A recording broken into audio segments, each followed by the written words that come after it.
Let's review a list of the most common objections. Now, it's important to understand that objections are excuses and reasons that customers are going to give you to try to convince you that they need to come back. Now, another thing that I want you to acknowledge is that all the objections are the same. Now, of course, there's going to be a lot of different objections that I may not cover, but you're going to get the point as soon as I start reviewing the most common ones. But you have to understand that the majority of the customers are going to use the same ones. So if you understand what they are, if you understand why customers start introducing objections, and you understand how to handle them and how to overcome them, and then most importantly, how to anticipate them and how to eliminate them before they even bring them up, then you won't have a problem with objections, because objections shouldn't be a problem at all. And as soon as a customer introduces an objection, you're going to know how to handle it. So objections are not necessarily a big issue. You just have to understand what they are and how to handle them. Now let's review a list of common objections. Now, number one, no money at all. This is objection that customers are going to use. I don't have any money. Now, before we assume that they don't have any money, you're going to have to qualify and investigate. What do they really mean by not having any money? And if you follow the qualifying course, there's going to be specific videos on how to investigate or how to handle the no money objection. But your job is going to be to investigate. What do they mean? What type of interpretation should you use based on the no money objection? Do they mean that they don't have anything whatsoever? They don't even have a dollar? Or they don't have enough, maybe because they're assuming that it's going to cost them $200 to $300? Or they have money, but not for insurance, or at least they're not looking to spend money on insurance. So what do they really mean? So the no money objection, you're going to handle the no money objection by investigating, by qualifying, by looking into the situation, and you need to determine what do they mean by not having any money. So overcoming this objection is going to require you to give them an option to test the waters. We're going to give them a low ball, maybe 25 to 35 or 30 to 35, and we're going to stick to the 30 to 35, and we're going to sell them the idea that 30 to 35 is the only thing they need. That's technically what they're qualifying for. There's no down payment. All you need today is 30 to 35. Can you do those 30 to 35? Matter of fact, insurance companies are flexible. They want to help you. So you're going to start closing them and selling the idea that 30 to 35 is all we need. If they have 30 to 35, they have money. And we'll restart the scenario. We'll follow the procedures and we'll give them some options. And if they don't have nothing whatsoever, then at least we determined that it was a valid objection. They really didn't have any money because they really don't know what we're trying to accomplish. Now, we're using a system of testing the waters, of using an approximate, of selling the idea that the rate is 30 to 35 simply to determine if they have at least those 30 to 35. Now, I could guarantee you they're going to be more honest about telling you, yes, I have the 30 to 35, versus if you ask them $100. See, if you ask them, do you have 100? I'm going to tell you, no, I don't. But if you ask me, do you have 30 to 35? Because that's all you need to leave with insurance, I may consider it. So that's how you handle the no money objection. You need to really look into the situation and determine what do they mean by not having any money. They're shopping around for insurance. Everyone knows you need money to get a policy. So if they're shopping around with no money, then it doesn't really make sense. Now, is it possible? Absolutely. There's going to be 1 out of 10, 1 out of 20, 1 out of 100 that are being honest about not having any money. If they don't have any money, we're going to give them a low ball. We're going to give them the best experience. We're going to give them a lot of service, and we're going to reschedule. But the majority actually have money. You just need to investigate and to find a way of overcoming the no money objection. Number two, not having enough money for the initial payment. Now, this is different, by the way.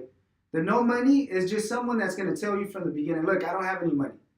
Versus someone that's going to tell you, I don't have what you're asking me for.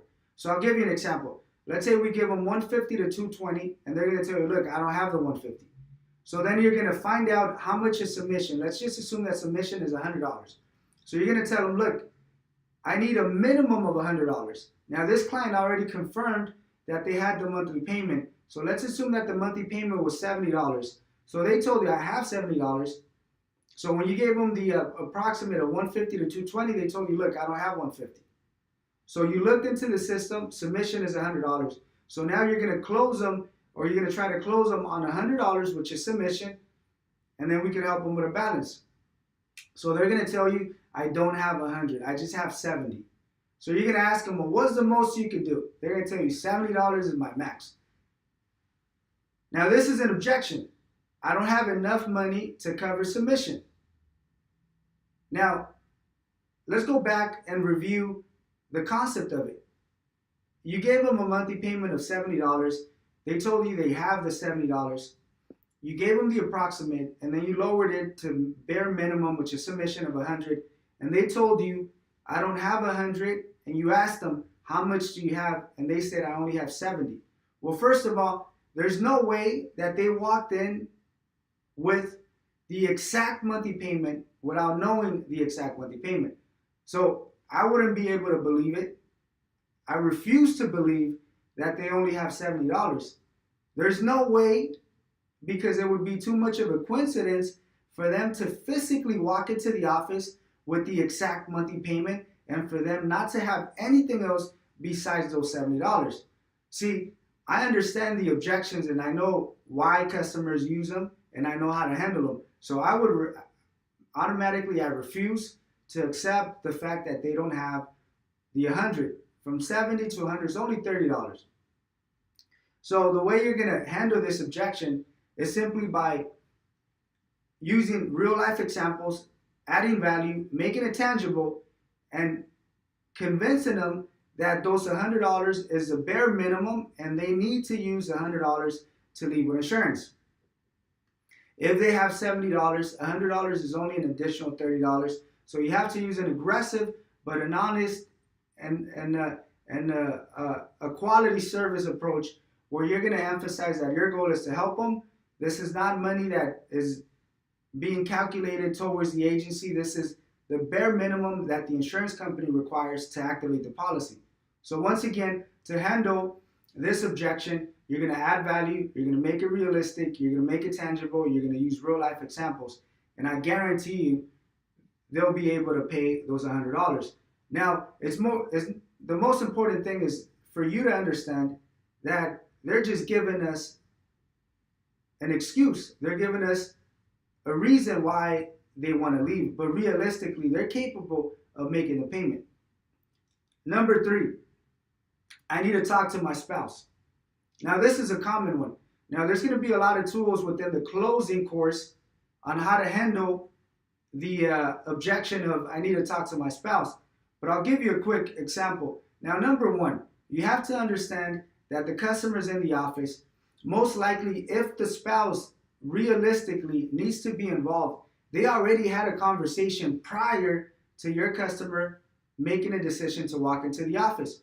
So they've already had a conversation of what are they willing to pay or how much should they pay, what are they looking for. So you're going to have to use the closing tools on how to overcome the spouse objection, simply because they're there and they're there for a reason. So you're going to use a concept that, look, your spouse is going to trust you on making this decision. Matter of fact, you're the one that's responsible to making a decision today. What would your spouse say if you leave without insurance and you get pulled over? Now you need to pay a $700 ticket. So look at the big picture. Your spouse is going to be upset over the fact that now you're responsible to pay for $700. Matter of fact, they're going to be so upset, they're going to tell you and they're going to rub it in your face and they're going to tell you, look, you were in the office, you were responsible, you should have made a decision. Why didn't you make a decision? So a closing tool that I use is better to ask for forgiveness than to ask for permission. Why? Because if you're trying to ask for permission, you're going to leave without insurance.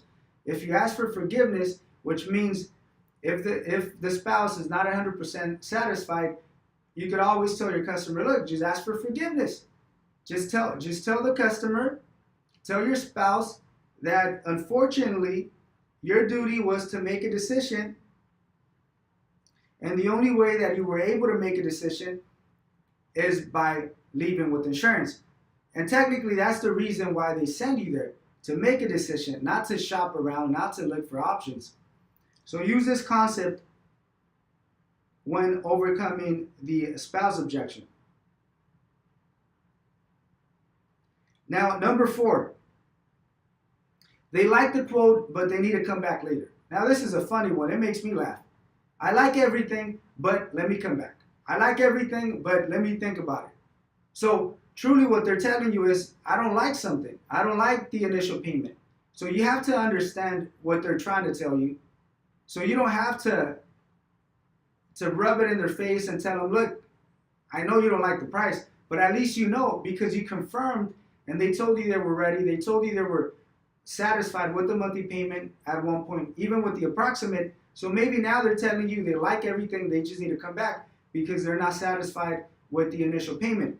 Now, there's going to be a lot of closing tools within the closing course that's going to help you convince them, that's going to help you overcome this objection. But I'll give you a quick example.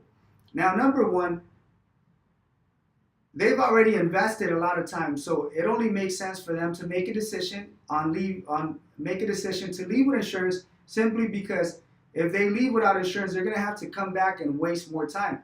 So there's a closing tool that I call do more later, which technically make a decision today so you could actually go home and you could do more things instead of you coming back and wasting your time. Now, thinking about it, you don't need to think about it. We can think about it right now. There's no reason for you to go home and sleep on it, because you're not making a decision like purchasing a car or purchasing a property. Purchasing insurance is something that you should be able to immediately think about it and make a decision. So there's a lot of closing tools that are going to help you overcome this objection.